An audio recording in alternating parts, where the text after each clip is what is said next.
Oke, bismillahirrahmanirrahim. Assalamualaikum warahmatullahi wabarakatuh. Waalaikumsalam warahmatullahi wabarakatuh. Kita ketemu lagi dalam program yang sama di channel YouTube Kaifa Channel. Alhamdulillah, kali ini kita masih kedatangan salah satu penulis buku yang karya-karyanya diterbitkan oleh Kaira Publishing, Ustadz Muhammad Nurudin. Selamat datang, Ustadz. Terima kasih. Senantiasa sehat. Amin, amin. Dimudahkan semua urusannya, Amin, tetap amin. produktif. Kali ini kita akan Ustadz Nurudin, kita coba mendedah atau menjabarkan beberapa hal terkait buku yang Ustadz tulis. Judulnya adalah Runtuhnya Teori Polemik Kitab Suci. Iya. Kalau yang saya lihat, buku ini sebenarnya banyak terkait dengan dua buku yang Ustadz tulis juga gitu ya. Pertama itu soal nikah beda agama, buku nikah beda agama diterbitkan oleh Kaira juga. Yang kedua buku soal membuktikan Al-Quran sebagai kalam ilahi. Iya.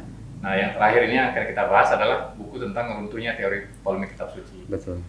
Saya mungkin mohon dikasih beberapa penjelasan terkait ada hal-hal yang mungkin bagi sebagian orang yang pengen membaca buku ini, jadi mudah-mudahan nanti jadi lebih aware atau lebih terinformasi soal apa yang akan didapat di buku ini nantinya. Iya, Ustaz. baik. Ya mungkin yang pertama pertanyaan saya langsung ya Ustaz, ya nggak apa-apa ya. Apa yang mendorong Ustaz atau bagaimana asal muasal Ustaz Nurudin menulis buku ini?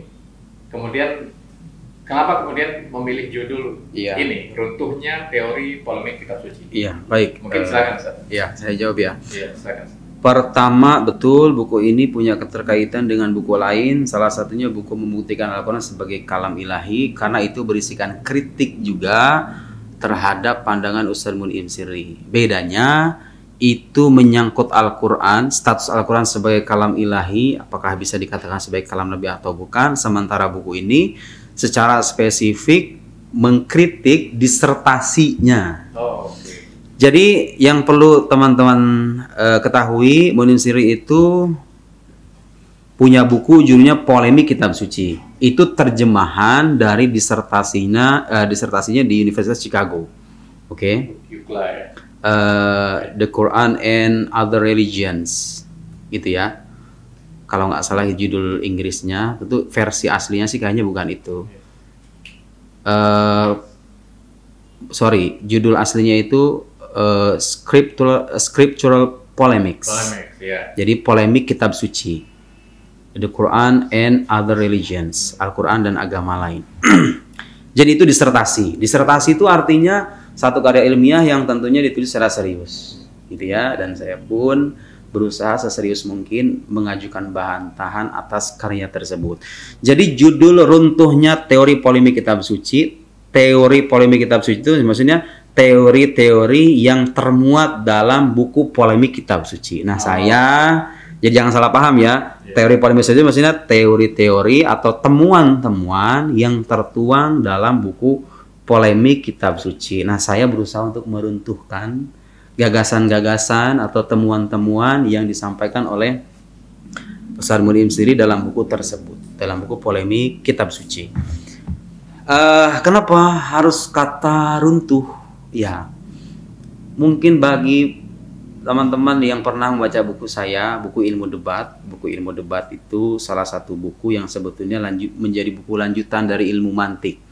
Karena dia berisikan penerapan metodologis atas kaidah-kaidah logika. Dalam ilmu debat itu ada satu kaidah namanya naqd, pakai dod ya, bukan pakai dal. Kalau pakai dal naqdun artinya kritik, tapi kalau naqd itu artinya peruntuhan. Itu satu metode pembatalan atas pandangan lawan manakala terbukti bahwa pandangan itu berkonsekuensi pada kemustahilan. Otomatis kalau ada pandangan berkonsekuensi pada hal yang mustahil, otomatis kan nggak logis. Jadi kalau nggak logis artinya kan batal dengan sendirinya gitu loh. Nah, metode semacam itu disebut dengan istilah naqd dalam ilmu debat, dalam ilmu adabul bahsi wal munadharah. Nah, saya berusaha untuk menerapkan metode itu dalam buku ini.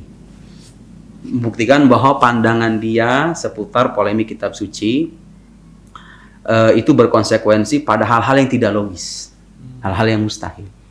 Mungkin Anda bertanya, apa sih maksudnya polemik kitab suci? Saya berikan penjelasan yang ringkas, karena penjelasan lebih detailnya bisa Anda baca dalam buku. Jadi begini, polemik yang dimaksud itu bukan sebatas mengkritik ya. Jadi Munim Siri itu ketika mengatakan Al-Quran berpolemik, itu bukan berarti Al-Quran hanya mengkritik. Kalau cuma mengkritik, emang faktanya Quran mengkritik kok. Mengkritik keyakinan Kristen, mengkritik sikap orang Yahudi, emang mengkritik. So what's the problem? Apa masalahnya setelah itu? Mal khoto, apa salahnya? Kalau gagasan ini memang betul-betul bermasalah. Masalahnya tuh begini, istilah polemik dalam pemaknaan yang dia sebutkan dalam buku-bukunya, saya juga menukil perkataan-perkataan dia sendiri di bukunya. Oke. Jadi bukan, saya tidak sedang merumuskan makna polemik versi saya yang saya paksakan kepada, enggak. Dia menuliskan dalam bukunya, kesimpulannya makna polemik itu adalah mengkritik secara distortif. Mengkritik dengan cara melebih-lebihkan. Tujuannya adalah memenangkan perdebatan. Kayak begini ya, ini contoh paling sederhana, dan ini contoh yang dia gunakan sendiri gitu loh. Saya tidak sedang mengarang-arang contoh dari, tapi ini contoh yang pernah dia kemukakan sendiri dalam sebuah ceramah di Malaysia. Dia memberikan contoh orang debat seputar ziarah kubur. Pak Irfan ini orang NU, suka ziarah kubur. Saya itu tahu betul Pak Irfan tuh nggak menyembah kuburan. Oke. Suatu waktu saya berdebat dengan Pak Irfan, supaya saya menang berdebat dengan Pak Irfan, saya gambarkan dia sebagai penyembah kuburan. Kuburiun. Paham nggak? Jadi saya tahu Pak Irfan tuh nggak nyembah kubur. Tapi saya hanya karena ingin menang debat dengan dia, saya citrakan dia sebagai penyembah kuburan sehingga saya musyrik-musyrikan gitu loh. Paham nggak? Sekarang saya mau nanya sama Pak Irfan, kira-kira itu metode kritik yang terhormat atau tidak? Nggak sehat lah. Itu fitnah dong. Betul. Itu fitnah loh. Itu fitnah jelas. Saya kira itu semua orang sepakat. Itu metode kritik yang hanya mungkin dimunculkan oleh orang-orang yang bermental culas dan tidak jujur. Karena kalau mengkritik yang baik, itu harus menggambarkan pandangan lawan sebagaimana adanya. Nggak boleh lebih-lebihin. Apalagi dengan tujuan supaya menang debat. Kalau saya melakukan itu di hadapan Pak Irfan, saya pasti akan dinilai sebagai kamu nggak adil, kamu bohong, kamu fitnah, dan lain-lain. Dan percaya atau tidak ya Pak Irfan, itulah yang memang Munim Siri alamatkan kepada Al-Quranul Karim. Kritik Al-Quran itu dalam pandangan Munim Siri itu kritik yang bersifat polemis. Artinya apa? Al-Quran mengkritik keyakinan orang-orang Kristen secara distortif, dilebih-lebihkan, yang tujuannya adalah memenangkan perdebatan. Bahasa lebih sederhana ya, kalau sederhanakan, Quran itu memfitnah. Iya. Boleh kasih contoh satu misalnya, biar kita juga agak misalnya. Saya berikan contoh dari kutipan Munim Siri sendiri ya. Apa makna polemik yang dia maksud itu? Di dalam Quran ya. Ya, pandangan dia yang menyebutkan bahwa polemik itu maknanya mengkritik secara melebih-lebihkan. Oke. Perhatikan, ini perkataan dia dalam buku Islam Revisionis. Ini bukunya yang lain, dia punya buku lain namanya Islam Revisionis. Dia bilang, demikian juga ketika Al-Quran menuduh. Bayangkan Al-Quran dikatakan menuduh juga. Kita aja kalau disebut menuduh, tuduhannya fitnah kan? Ya memfitnah gitu loh bahasa sederhananya. Menuduh para pengikut agama lain telah menyekutukan Tuhan. Itu bagian dari retorika polemik Al-Quran. Sebab mereka bukan saja tidak menyebut diri musyrik, tapi juga menolak dikatakan menyekutukan Tuhan. Mereka adalah pengikut agama Tauhid. Perhatikan nih, paragraf setelahnya. Kalangan yang dituduh Al-Quran sebagai kafir atau musyrik tidak berarti betul-betul kafir dan musyrik. Artinya begini Pak Irfan, Al-Quran ketika menyebut satu kelompok, ini Abu Jahal misalnya. Abu Jahal orang kafir nih, disebut Abu Lahab lah. Yang jelas namanya di Quran ya kan, orang kafir disebut Quran. Itu mereka, dia itu pengikut agama Tauhid, sama Quran dimusyrik-musyrikin. Ya itu fitnah dong namanya. Maksud saya begini loh. Orang kalau memposisikan Quran sebagai kalam ilahi itu mungkin nggak punya pandangan semacam itu. Wong kita aja manusia sesama manusia nih. Kalau mengkritik dengan cara semacam itu, kita pasti akan dipandang dengan pandangan yang nista, ya kan? Ya, bagaimana mungkin Anda mengalamatkan hal yang keji semacam itu kepada firman ilahi?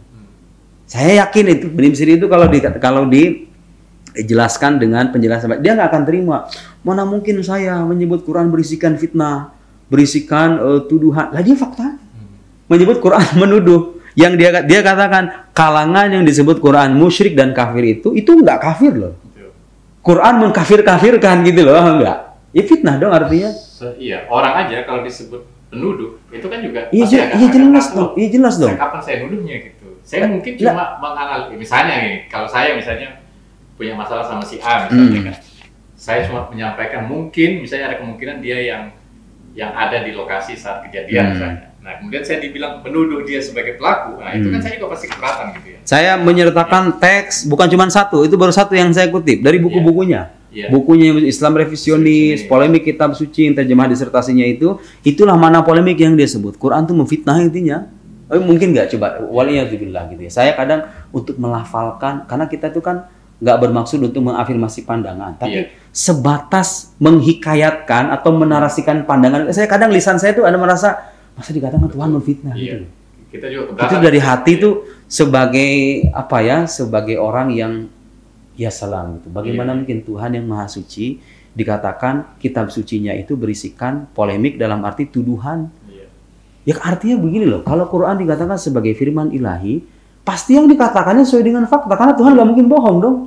Itu sama saja dengan ada mengatakan Tuhan mungkin itu logis gak sih? Masa Tuhan dikatakan berbohong gitu loh. Itu saya kira aliran teologi apapun tuh nggak akan mungkin mentolerir pandangan semacam itu. Gitu. Tapi itulah fakta yang kita jumpai dari buku polemik. Itu inti sebetulnya. Kalau mau diperjelas ya. Nah, dalam buku polemik kitab suci itu, Polimsir itu membahas tentang kritik Al-Quran terhadap ajaran Kristen. Jadi intinya begini, Irfan. Kritik Quran untuk ajaran Kristen itu tidak mengkritik ajaran Kristen sebagaimana adanya, tapi dilebih-lebihkan. Otomatis kritikan Quran itu nggak relevan untuk mengkritik mainstream Kristen gitu. Saya sempat baca. Jadi dia pengen bilang begitu sebetulnya, bahwa yang dikritik Quran itu beda dengan apa yang diyakini sama orang Kristen. Otomatis wahai orang Muslim, kalau mengkritik orang Kristen, jangan pakai ayat Quran yang ini karena ini kritikan yang nggak relevan. Yang nggak objektif lah. Iya betul nggak objektif. Uraiannya agak panjang. Misalnya ya, ada ayat laqad kafaral ladzina qalu innallaha tsalitsu tsalatsa. Sungguh telah, ini ayat ini dia kutip. Sungguh telah kafir orang yang menyatakan bahwa Allah itu salah satu dari yang tiga. Nah, Mulim sini menerjemahkan bukan satu dari yang tiga, yang ketiga dari tiga. Bagi dia begini, itu ayat menggambarkan orang Kristen meyakini tiga Tuhan. Sementara kalau kita tanya sama orang Kristen, Tuhan kamu ada berapa? Mereka akan jawab satu. Memang iya. Orang Kristen itu ngaku Tuhannya satu. Orang Kristen itu percaya Tuhannya satu. Tapi Tuhan yang satu itu dipartisi. Jadi mohon maaf ya, dengan seluruh penghormatan kita karena kita perdebatan teologis ini, ya perdebatan akademik. Kita nggak bicara soal keimanan sifatnya privat gitu ya. Bagaimanapun keimanan ketika dihadirkan di ruang akademik harus siap dikritik gitu ya. Jadi Tuhan yang satu itu dikatakan terdiri dari tiga pribadi, yaitu Bapa, Anak, Roh Kudus. Masalahnya masing-masing dari tiga pribadi atau uknum dalam bahasa Arab itu disebut sebagai Tuhan juga. Jadi kalau ditanya Bapa itu Tuhan, ya dia itu Tuhan. Dan saya sertakan di buku ini nusus atau teks-teks dari para pendeta Nasrani dari Mesir, kemudian beberapa kutipan dari para sarjana Barat juga saya sertakan.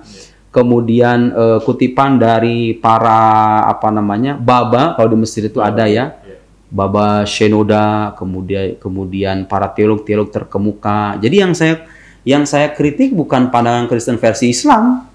Itu orang Kristen bilang begitu, ya ini kritiknya gitu loh. Nah, Murim sendiri itu punya pandangan kritik Quran itu nggak relevan untuk mengkritik keyakinan yang dianut oleh mainstream orang Kristen. Nah, saya melalui buku ini mendedahkan kesimpulannya begini kira-kira. Dari 7 ayat, jadi saya mengulas 7 ayat di bagian pertama. Dari 7 ayat yang terlampir, kesimpulannya apa? Al-Quran itu mengkritik semua sekte dalam Kristen. Jadi hampir tidak ada keyakinan Kristen yang tidak mendapatkan kritik dari Al-Quran. Baik yang mengatakan, memang ada aliran dalam Kristen itu aliran sempalan memang. Yang menyatakan Tuhan itu ada 3. Triteisme, sering dikenal dengan istilah triteisme. Kalau yang menyatakan Tuhan itu satu dengan 3 pribadi, Trinitas. Nah, bagi Mun'im, kritikan Quran itu cocokkan untuk triteisme. Nggak cocok untuk Trinitas yang seperti yang diimani oleh orang Kristen. Nggak juga, kata saya. Saya bilang begitu, nggak juga. Kritik Quran itu cocok untuk menyasar Trinitas, triteisme, ataupun kelompok-kelompok bid'at yang lain ya, kelompok-kelompok heretik yang lain. Seperti misalnya ada satu sekte dalam Kristen yang menuhankan Maryam, dan ada ayat dalam Al-Quran yang menuhankan Maryam. Jadi kesimpulannya, keliru besar kalau dikatakan Quran tidak mengkritik keyakinan mainstream Kristen. Al-Quran mengkritik, dan saya sudah mendedahkan ayat-ayatnya dalam buku ini, silahkan dibaca. Dan kalau terbukti bahwa kritikan Quran itu tidak melebih-lebihkan, artinya mengkritik sebagaimana adanya, dan saya juga buktikan di sana bahwa kritikan Quran tidak melebih-lebihkan, tapi mengkritik sebagaimana adanya yang diimani oleh orang Kristen. Berarti kalau begitu, teori polemik kitab suci yang dia sebut nggak bisa dipertahankan dong. Iya. Karena kan inti dari polemik itu apa? Mengkritik secara melebih-lebihkan kan, secara distortif. Nah, saya buktikan kritik Quran tidak bersifat distortif, tapi kritik yang faktual, kritik yang menggambarkan keyakinan orang Kristen sebagaimana adanya. Dan begini, Pak Irfan, di zaman sekarang ini masih ada apologet Kristen yang punya kesimpulan kayak gitu tuh. Quran itu nggak mengerti keyakinan kita loh. Itu mengkritik keyakinan yang kita tolak sendiri. Jadi kata orang Kristen, itu yang kamu kritik di Quran itu bukan keyakinan yang kami anut, tapi itu keyakinan yang oleh orang Kristen sendiri ditolak. Siapa bilang? Siapa bilang? Yang benar Quran itu mengkritik keyakinan yang Anda tolak, juga mengkritik keyakinan yang Anda anut. Apa contoh keyakinan Kristen yang ditolak oleh mayoritas orang Kristen? Keyakinan yang menuhankan Maryam. Karena ada ayat di Quran itu yang dikutip itu, ya Isa bin Maryam, anta qulta linnasi ittakhiduni wa ummiya ilahaini min dunillah. Qala subhanak ma yakun li an aqula ma laysa bihaq. In kuntu qultu faqad alim ta'lamu fi nafsi wa dan seterusnya. Apakah engkau menjadikan anta qulta linnasi ittakhiduni wa ummiya ilahaini min dunillah? Apa wahai Isa bin Maryam, apa engkau berkata kepada orang-orang, kepada manusia, jadikanlah aku dan ibuku dua Tuhan selain aku? Dia lupa bahwa dalam ayat yang lain Al-Quran juga mengkritik Trinitas versi Kristen yang diimani oleh mayoritas orang-orang Kristen. Saya menyertakan banyak ayat itu, silahkan nanti dibaca. Tapi ada salah satu ayat yang dalam hemat saya itu menyajikan kritik yang komprehensif, mengkritik Kristen dengan berbagai macam alirannya, luar biasa. Dan itulah keistimewaan Al-Quran. Bisa mengemukakan redaksi yang padat, singkat, tapi cakupannya luas. Itu Jawami'ul Kalim itu begitu ya. Ijaz dalam bahasa Al-Quran itu ijaz ya.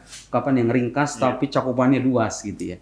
Ada satu ayat dalam Quran. Ya ahlal kitab la taghlu fi dinikum wa la taqulu 'ala Allahi illal haqq. Innamal masihu Isa ibn Maryam rasulullah wa kalimatuhu alqaha ila Maryam wa ruhum min. Fa aminu billahi wa rasulih. Wala taqulu thalatha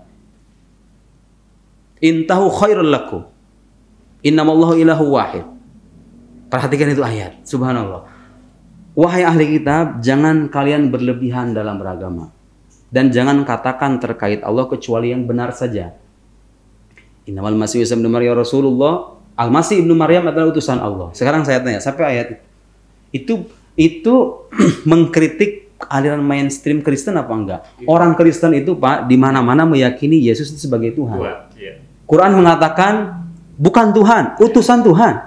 Bisa nggak Anda mengkompromikan dua pandangan ini? Yang satu mengatakan Tuhan, Quran mengatakan dia bukan Tuhan, tapi dia adalah utusan Tuhan. Wa kalimatuhu alqaha ila Maryam wa ruhum fa aminu billahi wa rusuli. Nah, ini ayat sekaligus mematahkan argumen orang-orang yang punya pandangan orang Kristen nggak usah percaya Nabi Muhammad bisa selamat. Itu Quran mengatakan aminu billahi wa rusuli, berimanlah kalian kepada Allah dan para rasulnya. Hadirkan sama saya keyakinan Kristen apapun, mau yang trinitarian, yang penganut triteisme, yang memasukkan Maryam sebagai oknum trinitas, mereka percaya Nabi Muhammad apa enggak? Gak percaya. Al-Quran mengatakan, kamu beriman sama Nabi Muhammad, kan dia salah satu utusannya. Itu mengkritik apa enggak itu? Iya kan? Kemudian yang ini Pak, yang tidak kalah penting. Ini ada satu penggalan ayat yang bisa mematahkan teori polemik kitab suci yang dikatakan Munim Siri itu. Kan intinya dia mengatakan Quran melebih-lebihkan kan? Dan kemudian kritikan Quran itu nggak relevan untuk mengkritik keyakinan mainstream. Nah, ini ada satu penggalan ayat yang menyebutkan la taqulu thalatha. Jangan katakan tiga. Cukup dengan mengatakan jangan katakan tiga, itu udah masuk Pak. Kelompok yang menganut triteisme, trinitas. Karena begini intinya, trinitas itu mengatakan Tuhan itu satu. Oke, Anda mengatakan satu, tapi itu punya tiga pribadi kan? Nah, tiga oknum itu Anda sebut sebagai Tuhan apa enggak? Iya, kata mereka. Bapa itu Tuhan, Anak itu Tuhan, Roh Kudus itu sebagai Tuhan. Quran mengatakan, jangan katakan tiga. Jadi kritik Quran itu melebih-lebihkan nggak pertanyaan saya? Enggak dong. Quran tidak mengatakan jangan katakan 3 Tuhan. Enggak, jangan katakan 3. Anda mengatakan 3 Tuhan kena. Anda mengatakan 3 pribadi disebut sebagai Tuhan, ya kena juga gitu loh. Jadi di mana unsur polemisnya gitu maksud saya? Itu sesuai dengan fakta dan keyakinan mereka.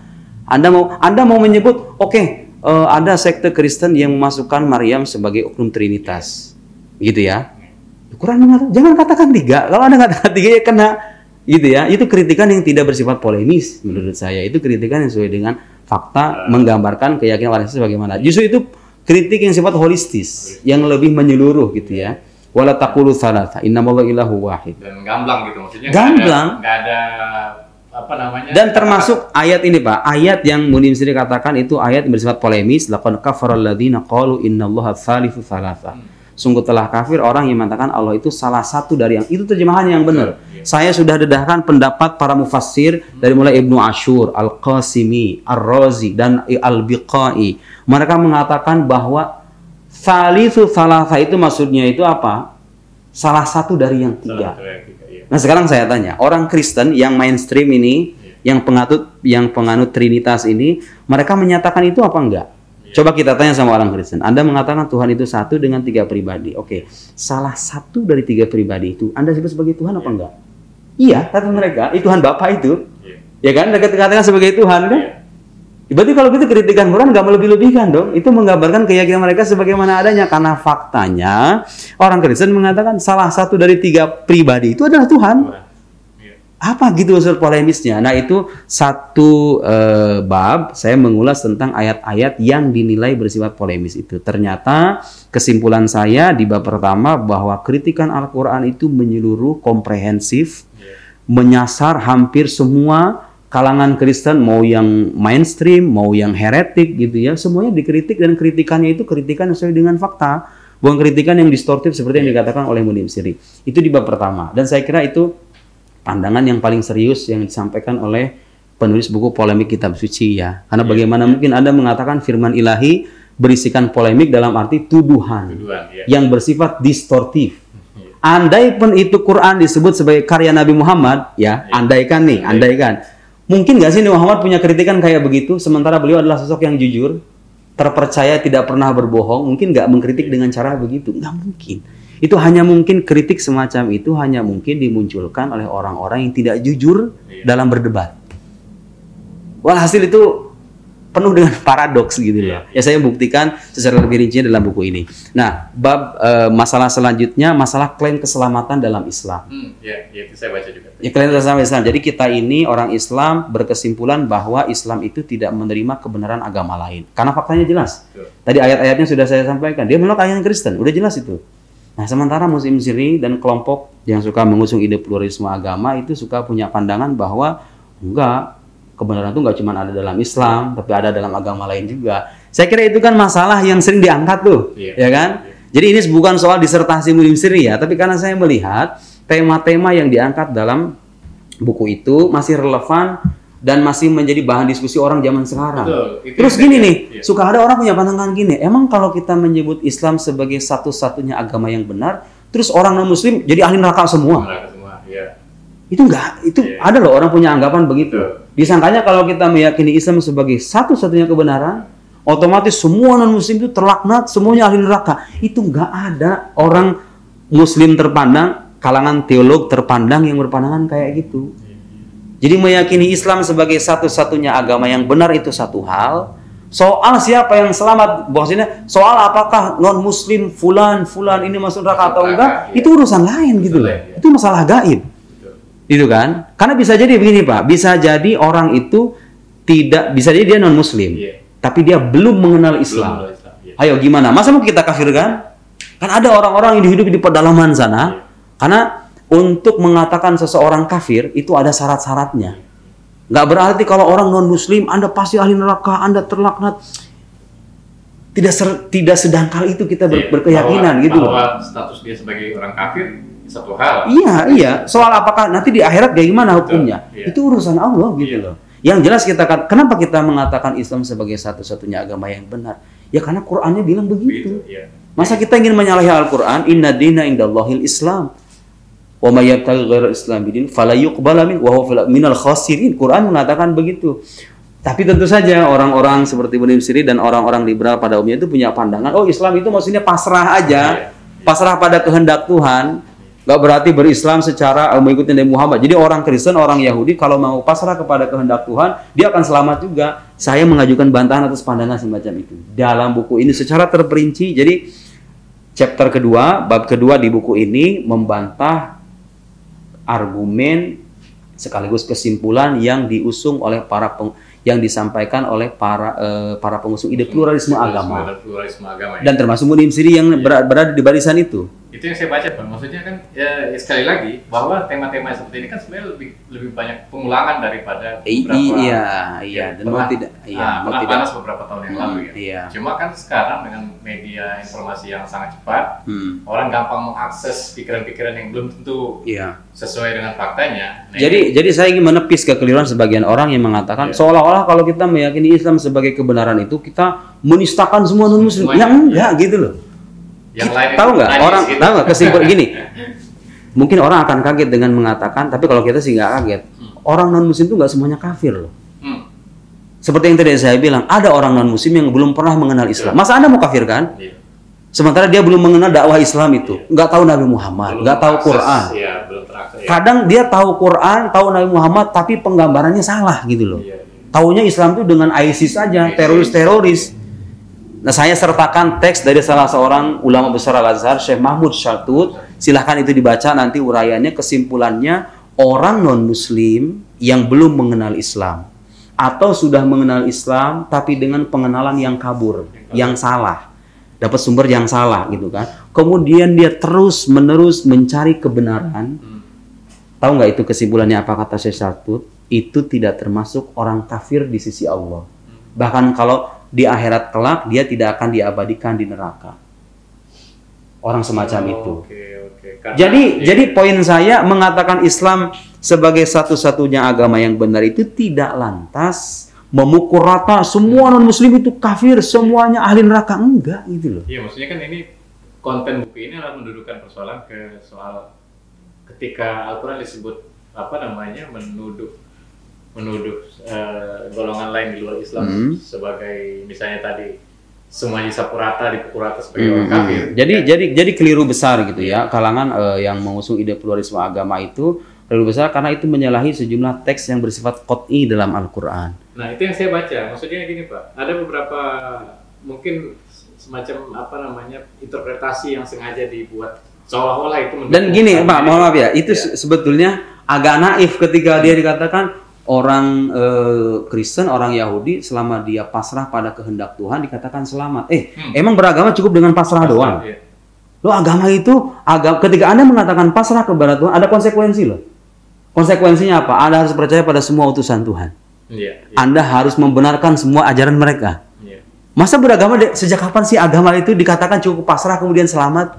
Terus kalau orang mengatakan aku pasrah kepada Tuhan tapi dia kerjaannya maksiat, menzolimi orang lain, kemudian dia menistakan agama gitu. Terus kalau gitu boleh gitu? Apa cukup dengan pengakuan aja? Enggak dong.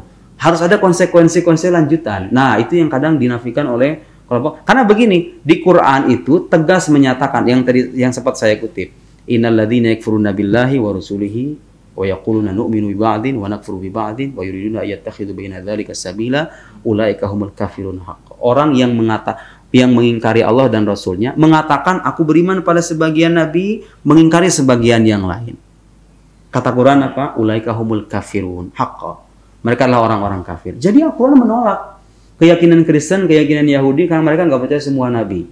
Fair aja kita akui gitu loh. Dalam hubungan sosial kita bertoleransi, oke. Tapi jangan Anda kaburkan fakta itu. Fakta bahwa Quran nggak menerima kebenaran agama lain. Jangan campur adukan antara klaim teologis dengan interaksi sosial. Dalam interaksi sosial, jangankan orang Kristen, orang ateis kalau damai dengan kita wajib damai. Itu aturan Islam, bukan aturan saya. Aturan Islam begitu. La yanhakumullahu 'anil ladzina lam yuqatilukum fid-din wa lam yukhrijukum min diyarikum an tabarruhum wa tuqsitu ilaihi. Tuhan tidak melarang kita berbuat baik kepada orang-orang berbeda keyakinan dengan kita. Nah, itu chapter kedua. Jadi mengangkat isu yang saya kira itu masih relevan dan masih diperbincangkan oleh orang zaman sekarang ya. Nah, dua isu selainnya itu Mungkin saya highlight secara ringkas aja. Isu pemalsuan kitab suci. Jadi di Quran itu ada ayat-ayat yang mengklaim bahwa orang-orang Yahudi dan Nasrani itu memalsukan kitab suci mereka. Kitab suci mereka jadi nggak asli lagi. Nah, bagi Muslim Siri itu perlu ditinjau ulang. Itu dia katakan sebagai tuduhan. Sementara ya saya buktikan dalam buku ini orang Kristen sendiri itu mengakui gitu loh. Karena begini loh, ini logika sederhana begini, kitab suci versi asli mereka itu udah nggak ada. Kalau kita nih, mohon maaf ya, kita bukan dalam konteks membanding-bandingkan, tapi karena ini kajian teologis kita harus menjelaskan ini. Quran yang kita baca sekarang itu bahasa Arab dan yang diterima sama Muhammad itu bahasa Arab juga. Jadi versi asli dari Quran yang kita terima itu udah ada gitu sampai sekarang. Versi asli dari Quran yang dulu 14 abad yang lalu diterima sama Muhammad dan para sahabatnya, dibaca sama mereka, itu kita baca sekarang. Dan itu diriwayatkan oleh jumlah manusia yang sangat banyak, mutawatir gitu loh. Kalau kita sekarang belajar Quran, ilmu qiraat kepada Syekh Fulan, dia katakan, saya dari membaca ini dari Fulan, Fulan dari Fulan, Fulan dari Fulan, sampai ke sahabat, sampai ke Nabi. Nah sementara kitab sucinya, kitab perjanjian lama, perjanjian baru, sanadnya ada nggak? Itu dari mana? Anda tahu dari mana kalau itu firman Tuhan? Ada sarannya nggak yang sampai kepada Nabi Anda? Nggak ada. Jadi versi asli dari kitab suci itu sudah tidak ada, otomatis wajar dong kalau kita meragukan keotentikannya. Namun Ibn Siri itu kadang membahas hal-hal yang sudah jelas gitu loh. Alih-alih dia mengakui apa yang dikatakan Quran sebagai pemalsuan itu sebagai fakta, dia mengatakan itu sebagai tuduhan. Yang bikin saya miris itu apa? Kadang dia memanipulasi perkataan ulama. Iya, itu yang saya baca juga. Dan itu banyak ya. Silahkan Anda baca di buku saya, Membuktikan Al-Quran sebagai Kalam Ilahi, Nikah Beda Agama, dan puncaknya adalah buku ini. Kalau buku Nikah Beda Agama mengkritik tulisannya tentang nikah beda agama di media sosial, kemudian buku Membuktikan Al-Quran kritik atas tulisannya dalam sebuah artikel panjang, ini disertasi. Ya. Tapi yang saya jumpai dari ketiga buku itu, saya paparkan bukti-buktinya juga, kadang dia memenggal perkataan ulama, kadang dia tidak jujur dalam memaparkan pendapat ulama sebagaimana adanya. Saya tidak cukup punya banyak waktu untuk memaparkan contoh-contoh, tapi satu aja ya, satu sebagai bukti bahwa apa yang saya katakan ini ada buktinya. Silahkan Anda baca di buku saya, rujuk ke buku aslinya dia. Saya sudah sertakan lengkap dengan halaman, judul buku, dan penerbit. Oke, nah perhatikan. Tadi kan saya bilang bahwa kritik Al-Quran versi Muslim Siri itu hanya mengkritik sekte-sekte sempalan, tidak mengkritik keyakinan mainstream. Sementara kesimpulan saya enggak, Quran mengkritik semuanya. Oke, kita nggak usah ngulang itu. Dia ngutip pendapat seorang mufassir asal Suriah namanya Jamaluddin Al-Qasimi, punya kitab namanya Mahasinut Ta'wil. Perhatikan. Di halaman 65 di buku saya, di buku rutin saya kutipkan perkataan Ibnu Siri agak panjang, tapi di ujung dia katakan begini. Sebab dia mengakui Al-Quran, dia maksudnya Al-Qasimi. Dia mengakui Al-Quran tidak mengkritik doktrin Trinitas yang dipahami kebanyakan kaum Kristiani. Oke? Jadi Al-Qasimi menurut penjelasan Muslim Siri tidak mengkritik keyakinan kebanyakan orang Kristen. Yang dikritik adalah ajaran Trinitas yang menyimpang, yang menganggap Maryam sebagai oknum Trinitas. Walhasil dia ingin mengatakan Al-Qasimi itu memandang kritikan Al-Quran hanya tertuju pada sekte sempalan, tapi nggak mengkritik keyakinan mainstream. Benarkah Al-Qasimi mengatakan begitu? Nah ini yang menarik. Saya terus terang selama penulisan buku ini kadang menjumpai sejumlah fakta. Ini baru satu loh ya. Ada banyak. Jadi dia ngutip banyak karya mufassir karena dia melakukan penelitian terhadap 6 karya kitab tafsir ya. Saya sebutkan juga kitab tafsir apa aja. Ulamanya bilang apa, tapi dia bilang apa gitu.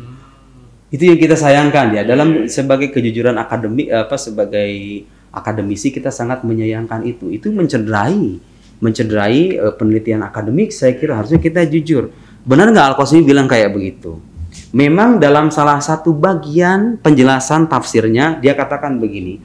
Ahadu salasati alihatin. Salah satu dari 3 Tuhan. Bima'na wahidun minha dalam arti salah satu dari 3-nya. Tadi itu yang laqad kafara alladziina qalu inna tsalits tsalatsa. Kata Al-Qasimi makna itu salah satu dari yang 3. Wahum mereka itu Tuhannya versi orang situ Allah wa Maryam wa Isa. Ini yang dia sorot. Memang benar dia mengatakan, tapi apakah dia membatasi? Itu pertanyaannya. Apakah Al-Qasimi membatasi kritikan Al-Quran pada sekte sempalan aja? Iya, memang ini yang dia sorot cuma bagian ini doang, nggak sampai selesai gitu loh. Wa qala ba'duhum kanat firqah minhum tusamma Qoliridians taqul al-aliyah thalatha al-ab wal-ib wa Maryam. Jadi memang sekte sempalan ada yang mengatakan bahwa Tuhan itu Bapa, Anak, dan Maryam. Al-Qasimi mengatakan begitu betul. Tapi tahu nggak lanjutannya apa? Ini yang nggak dia kutip. Ini nggak dia kutip. Saya sangat menyayangkan ketidakjujuran semacam ini ya. Ilmuwan itu boleh salah, tapi kalau bohong, nggak boleh gitu loh Iman. Nah lihat, setelah mengutip perkataan itu, jadi Qasimi ingin mengatakan begini, Quran itu mengkritik sekte sempalan kayak tadi itu. Tapi dalam saat yang sama, awil makna atau maknanya kata Al-Qasimi, ahadu thalathati aqanim kamashtuhiro anhum. Atau maknanya itu salah satu dari 3 oknum, 3 pribadi, sebagaimana dikenal dari ajaran mereka. Tegasnya huwa jauhar wahid, satu substansi, salah satu aqanim, 3 oknum, ab wa iban wa ruhul qudus.